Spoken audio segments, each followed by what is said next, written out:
السلام علیکم۔ تو چلیے آج ہم دیکھیں گے آپ کی درسی کتاب کی جو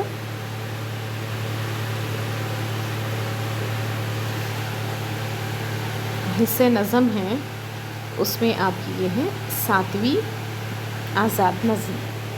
تو سب سے پہلے ہم تھوڑا پیش درس دیکھ لیتے ہیں جو کہ لکھی گئی ہے نون میم راشد کے سے۔ تو سب سے پہلے ہم ان کا پیش درس دیکھ لیتے ہیں۔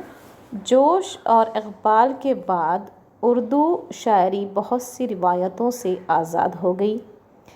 اس زمانے میں قصیدے، مثنوی وغیرہ اصناف کا چلن کم ہو کر ختم سا ہو گیا تھا، اور مغربی اصناف شعر کی تقلید میں اردو شعراء آزاد اور مرا نظم کی حیت اختیار کرنے لگے تھے۔ یعنی کہ اب جو شاعر تھے ہمارے ہندوستانی شاعر کیا کرنے لگے تھے، آزادی سے تھوڑے اشعار لکھنے لگے تھے، کسی کی نقل کرنا یا پھر نقل کے ذریعے جو شعر کی تقلید ہوتی ہے وہ اب ایسے اصناف بنانے بند کر دیے تھے۔ نظم کی حیتوں کے ساتھ ساتھ اس کی موضوعات میں بھی بہت تبدیلیاں آئیں۔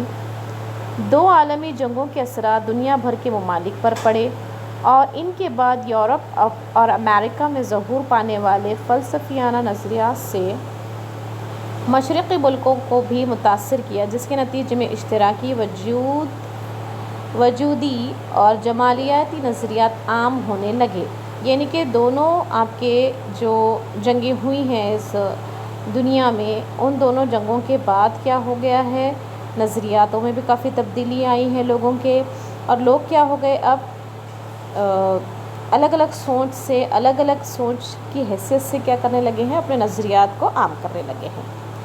ترقی پسند ادبی تحریک کے آغاز کے کچھ برسوں کے بعد اس سے وابستہ بہت سے فنکاروں نے الگ راہ اپنا لی، جو شعر و ادب پر بیرونی سیاسی افکار کے جبر کو قبول نہیں کرتے تھے۔ اب دیکھیے یہاں پر ایسے بہت سارے فنکار تھے جو کیا کرتے تھے، شعر و ادب پر بیرونی سیاسی افکار کے جبر کو قبول نہیں کرتے تھے، یعنی کہ اپنے شعر شاعری میں جو بھی کسی دوسری چیزوں کا جو اثر ہو رہا تھا اس کو وہ قبول نہیں کرتے تھے۔ یہ گروہ حلقہ ارباب ذوق کہلایا۔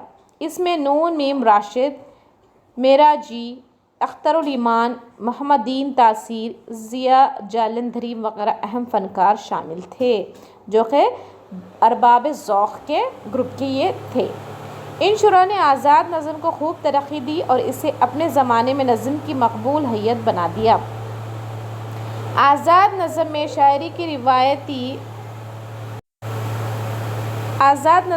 شاعری نے بہت آزاد نظم کی بات چل رہی ہے یہاں پر، اس کو کافی عام کر دیا۔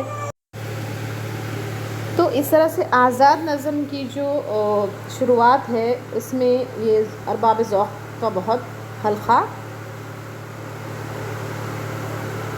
کام کرتا ہے، اور بہت ارباب حلق والے جو شاعر رہ چکے ہیں اس میں کافی پیش رہ چکے ہیں۔ نئے استعارے، نئے تشبیہیں اور خاص طور پر شاعری پیکر علامتیں آزاد نظم میں نئی زبان کے طور پر سامنے آئی۔ نئے جو تشبیہ ہیں، نئے استعارے ہیں، جو نئی شاعری کا جو طریقہ ہے، یہ نئی آزاد نظم میں یہ سامنے۔ راشد کی درج ذیل نظم بھی اسی طرز کے حامل ہے جو کہ ہم ابھی دیکھنے والے ہیں، زندگی سے ڈرتے ہو۔ اس میں رشتے ہائے آہن نار رسائی کا دور، بے ریا خدائی، شب زبان بندی، نور کی زباں، دیو کا سایہ وغیرہ ایسے ہی نئے استعار اور علامات ہیں۔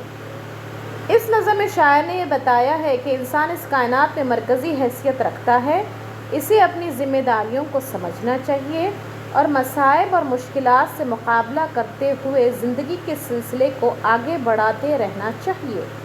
زندگی ایک مستقل امکان کا نام ہے، یعنی کہ شاعر اس میں بار بار آپ کو کہہ رہا ہے کہ جو زندگی ہے اس کو ہم سارے مشکلوں سے، پریشانیوں سے اس کا سامنا کرتے ہوئے ہم اس کو آگے بڑھائیں۔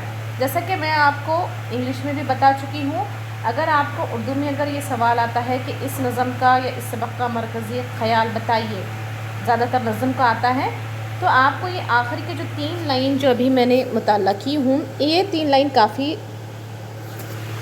اہمیت رکھتے ہیں۔ اگر آپ یہ 3 لائن لکھ دیں تو آپ کو بالخصوص پورے کے پورے نمبر مل جائیں گے، کیونکہ یہ اسی میں جو ہے اس کا مرکزی خیال پورا بتایا گیا ہے کہ شاعر نے یہ نظم کیوں لکھی یا پھر وہ اس نظم میں کیا کہنا چاہتا ہے۔ تو چلیے پھر اب ہم جان پہچان کروا لیتے ہیں۔ نون میم راشد کا نام نذیر محمد راشد تھا۔ ادبی دنیا میں انہیں نون میم راشد کے نام سے شہرت ملی۔ ان کی پیدائش 1910 میں ہوئی۔ وہ کئی رسالوں کے مدیر رہے۔ انہیں ترجمہ نگاری ثقافت شغف تھا۔ انہوں نے کچھ عرصہ فوج میں بھی ملازمت کی۔ اس سلسلے میں ان کا قیام ایران اور بعض دوسرے ملکوں میں رہا۔ ان کا انتقال 1975 میں برطانیہ میں ہوا، کیونکہ انہوں نے فوج کی نوکری کی تھی اور بعض دفعہ کئی وجوہات کی وجہ سے، فوج کی وجہ سے، ترجمہ نگاری کی وجہ سے یا مدیر ہونے کی وجہ سے بولیے، اس جگہ جگہ گھوما کرتے تھے۔ نون میم راشد نے نظم کی حیت میں کئی تجربے کیے اور آزاد نظم کو فروغ دیا، جیسا کہ ہم ابھی پیش درس میں دیکھ چکے ہیں۔ وہ اپنی شاعری میں ایک دانشور کے طور پر نمایاں ہوئے۔ ان کی نظموں میں تیداری پائی جاتی ہے۔ راشد نے اپنی نظموں میں ایرانی تلمیحات کے علاوہ ہندوستانی اساطیر سے بھی کام لیا ہے۔ انہوں نے علامتی زبان میں سامراجی طاقتوں کے استحصالی سازشوں کو بے نقاب کیا۔ اب راشد کا طریقہ جو تھا ہم آگے دیکھتے ہیں۔ مشرق پر مغرب کے بالادستی اور مغرب کے ہاتھوں مشرق کے سیاسی استحصال کے خلاف راشد نے کھل کر آواز بلند کی، کیونکہ یہ اس وقت کی بات ہے جب کو آزادی نہیں ملی تھی،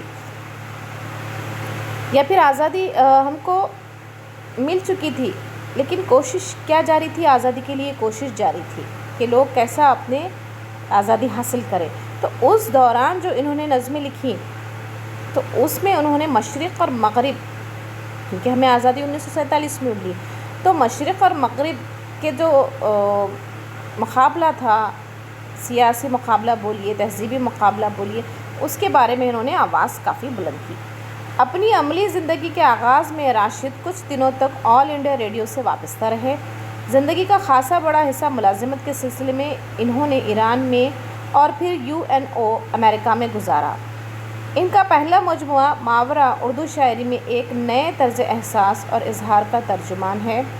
ماورا کے بعد راشد کی دوسری شاعری مجموعے شائع ہوئے۔ ایران میں اجنبی، لا انسان اور گمنام کا ممکن، ان کا کلیات بھی شائع ہو چکا ہے۔ یہ تھا ان کا جان پہچان۔ نون میم راشد جو کہ ارباب ذوق سے گروہ سے ہے اور انہوں نے خاص طور پر آزاد نظم کو فروغ دیا ہے۔ تو چلیے پھر ہم اس نظم کو دیکھتے ہیں۔